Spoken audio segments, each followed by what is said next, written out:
What's up YouTube, it's your boy Nash here, welcome back to the channel. And in today's WWE news video, there's actually quite a bit to talk about, because in this one I'm going to be talking about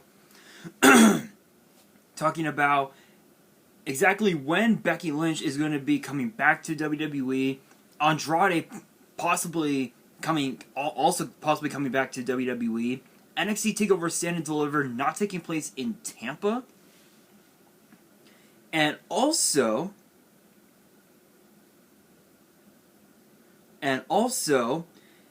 I think, if I have this right, yeah, you know what, yeah, and also, SmackDown Superstar Murphy has, I guess you could say, has issued a challenge to Aleister Black. So let's talk about NXT Takeover Stand and Deliver. So it's kind of crazy because when you think about it,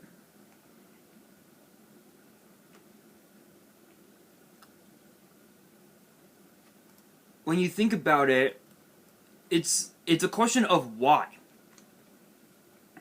Why would it not take place in Tampa? In fact, I think the only... Hang on a second, let me look it up. Well, let me look up the venues that are in Tampa, because I know that there's Raymond James Stadium. I know that there's Tropicana Field.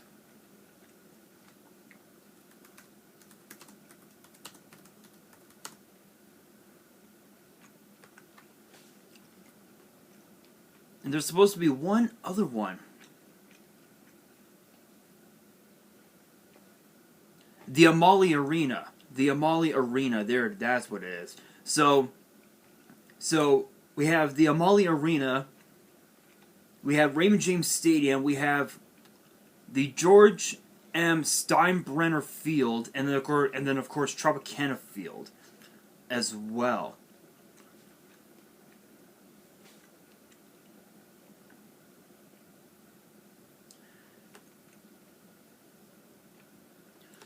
So, the big question is, why will it not take place in Tampa? Well, apparently, according to reports, there's been some reports saying that NXT will still take place in Orlando because I guess possibly because of the obviously it's pretty obvious. It's because of the pandemic. Apparently,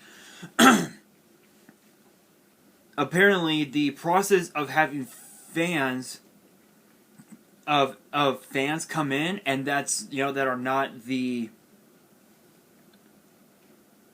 the trainees from the from the PC.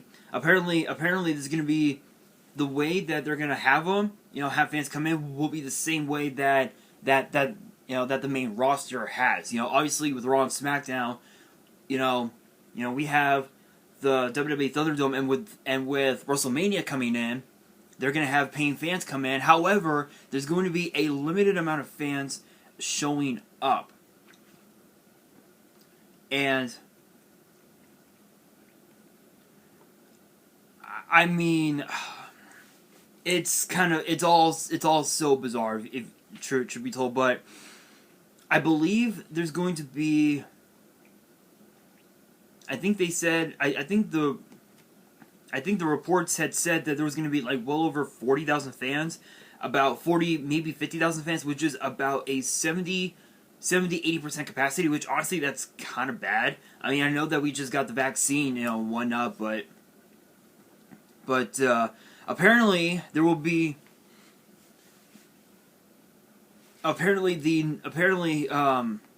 fans will have to take a test. I can't really say the whole thing, but just the a test prior to entering Takeover Stand and Deliver.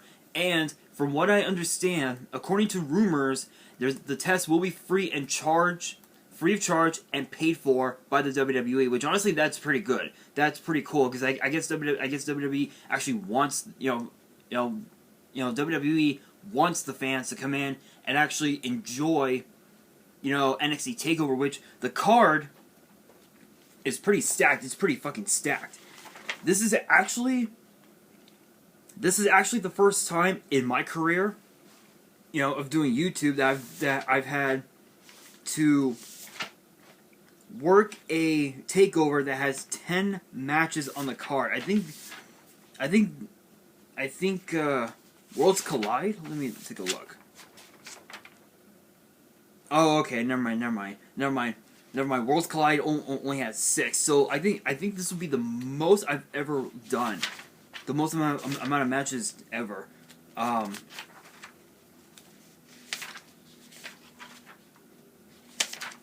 I think Takeover 31.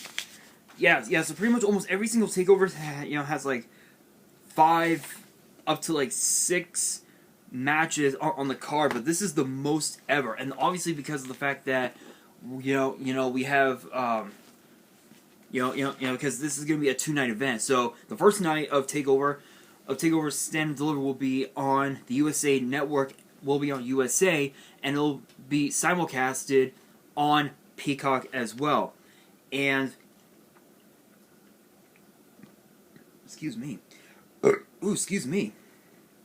Sorry, guys. Anyway, the card is pretty stacked. I mean, literally every single championship that's in NXT is defended. I mean, you have the NXT Championship, the NXT Cruiserweight title, the Women's title, the the NXT Tag Team titles, the North American title, the NXT United Kingdom title, and the NXT Women's Tag Team titles as well. With let's see, we have with Adam Cole versus Kyle O'Reilly in an unsanctioned matchup. And then, of course, Kushida versus Pete Dunne, which that match was announced last night on NXT. Honestly, my thoughts on this whole thing, I don't know. I don't know. It seems kind of weird. But if they were to host, a takeover, exactly where takeover would be, that's a hard one. I would probably say, I don't know, maybe, I don't know, maybe the Amway Center in Orlando. They may end up also hosting it inside Full Sail University, like they did with NXT Takeover in Your House and Takeover 30. I think they may end up doing it that like that. But honestly, it sounds kind of it's all like so weird. But having fans come back in, absolutely incredible. Absolutely incredible. This is only the first step into having. Into having paying fans come back, come back to the shows, but we'll see. We will see what happens. But that being said, this actually brings me to the next thing here, which is actually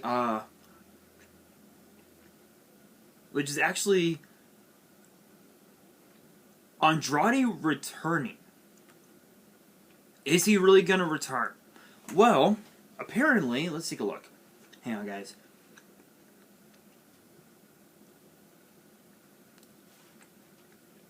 So, apparently,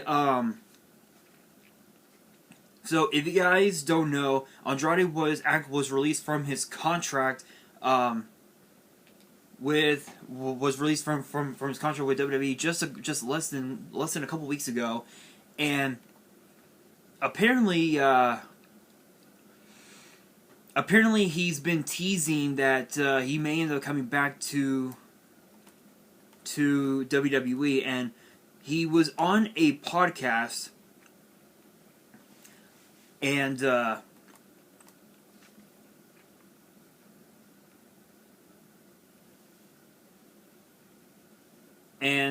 he pretty much he pretty much explained why he left WWE and why he chose to turn down the chance to go back to NXT after asking the higher ups for his release. Obviously, And let's actually take a look at that. Take a look at that. So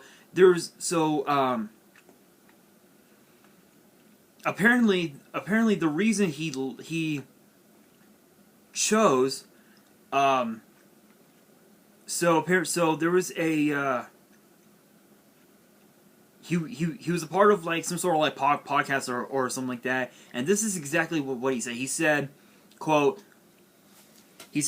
I never proposed going back to NXT. They proposed it to me, but when they noticed that I'm quitting, they asked me if I wanted to spend a year in NXT, then go back to the main roster, and I told them that I wanted to make it on the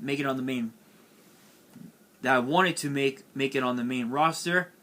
I don't think being in NXT is a lesser thing, but I would rather be out of the company than in NXT because at least out there I can make more noise. I don't have anything against NXT or the wrestlers there, but I didn't want to take a step back.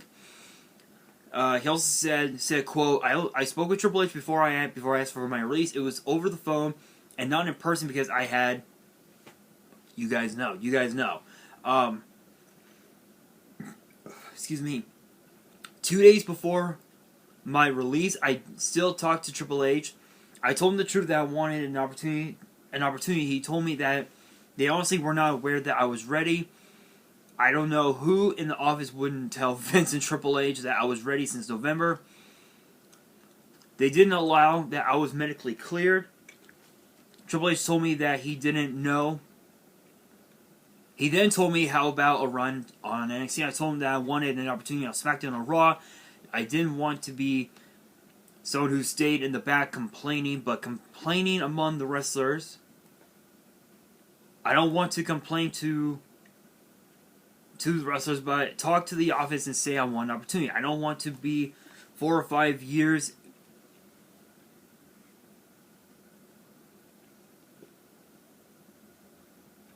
doing nothing and just receiving a check. I was asked for maybe a year in NXT, then return to the main roster and see how things change. He said he knows how talented I am, how successful I am in NXT, and was offered more money. I told him I didn't want to go to NXT. I wanted an opportunity on SmackDown and Raw. He then told me, how about we let you go, and then maybe in 3 or 4 years you can come back. We negotiated the best we could, but they asked about NXT, and I said, no, NXT has a lot of talent, but I don't want to come back. It's kind of, so, that's basically what he said.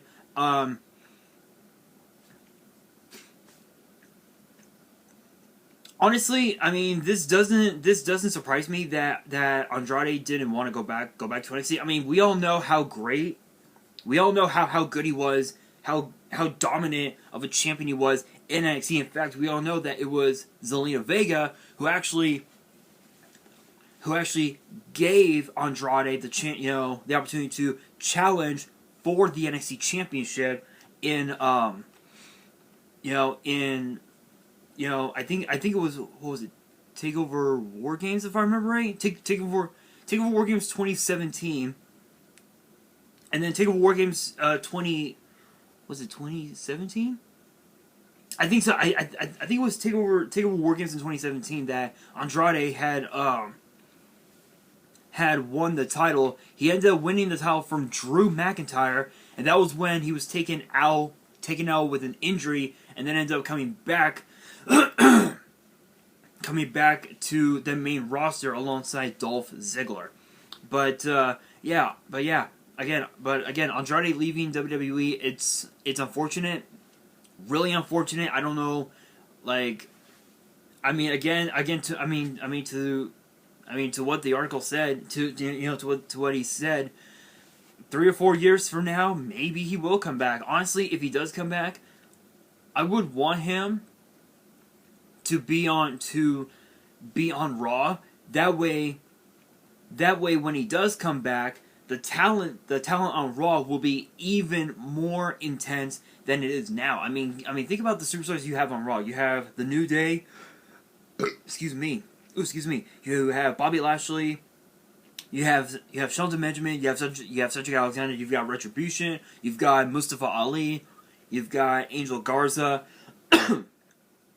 You have who else? You have the New Day. You've got Drew McIntyre, Sheamus, Riddle, so much talent. Maybe he will. Maybe he will come back, but honestly, I don't know. I don't know. It's kind of an interesting deal. But for Andrade to come back, it would have to be in about 3 or 4 years, maybe 5 years at best. But we'll find out. We'll find out. But anyway, guys, now,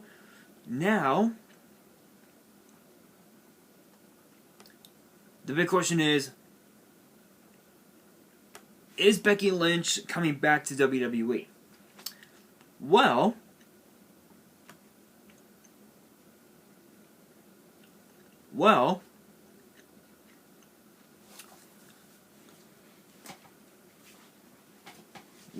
let's take a look. So,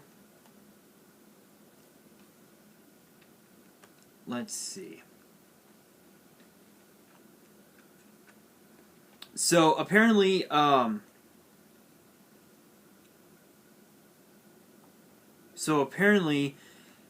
Becky Lynch returning. It's kind of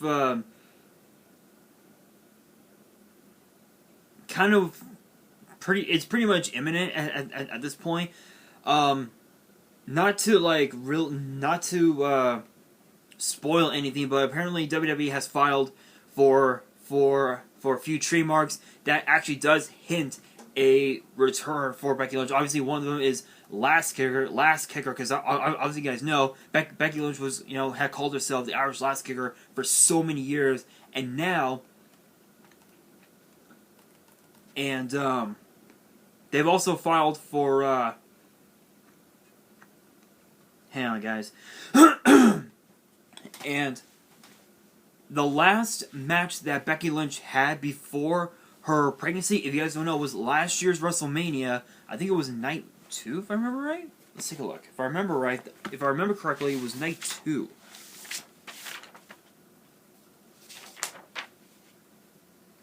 No, it was on night 1. It was actually the 4th match on the card, and Becky Lynch had rolled up Shayna Baszler to retain the Raw Women's title. That was the last match that Becky Lynch had before announcing her pregnancy in May of last year. Apparently, both Becky Lynch and Seth Rollins had celebrated the birth of their first child, Rue, in December this past year, and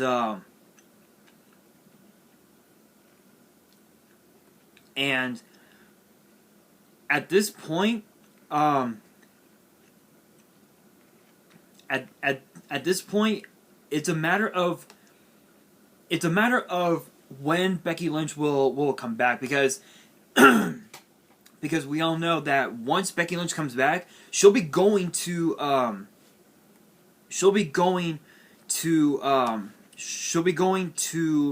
SmackDown because of the fact that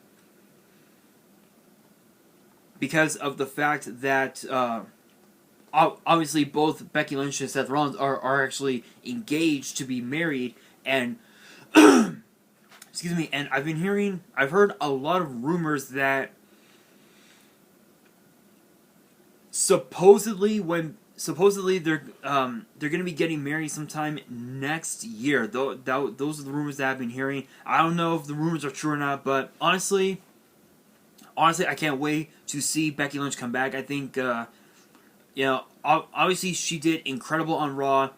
She did incredible on SmackDown when she got drafted to SmackDown back in 2016. So I have no doubt in my mind that when she does come back, she's gonna do incredibly impressive.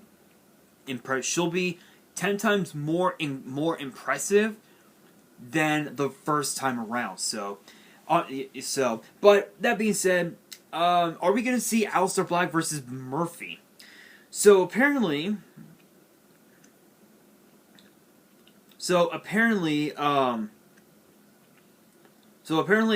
Murphy, a little over a week ago,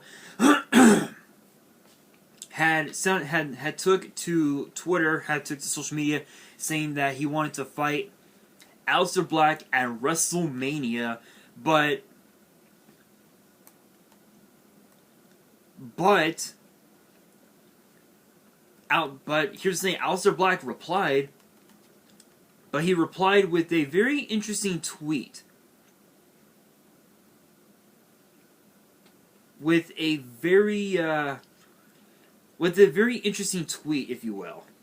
And if I can actually go to it, hang on.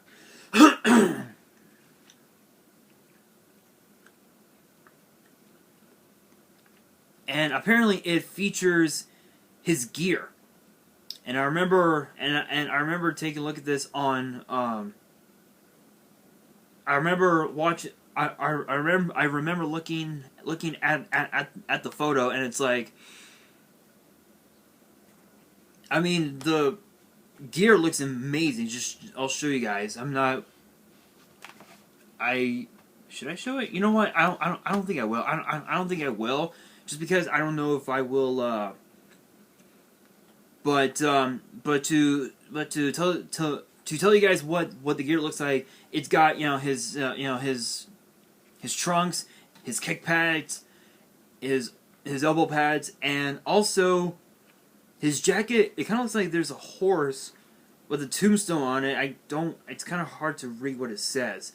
But that was the tweet. That was the tweet that Aleister Black had posted. And apparently, and obviously you guys know, Aleister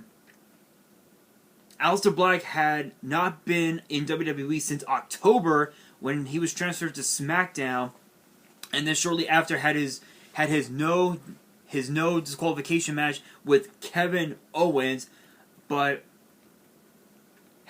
apparently he has yet to compete on SmackDown full time since the move, and since his departure, if you will. Apparently he had left a cryptic message on Instagram teasing the return, but as far as if we'll get that match or not, honestly, I would love to see it. This would be the perfect culmination for a rivalry that had brewed for a long time, especially since Aleister Black made his re-debut, if you will, in the main roster. I think since the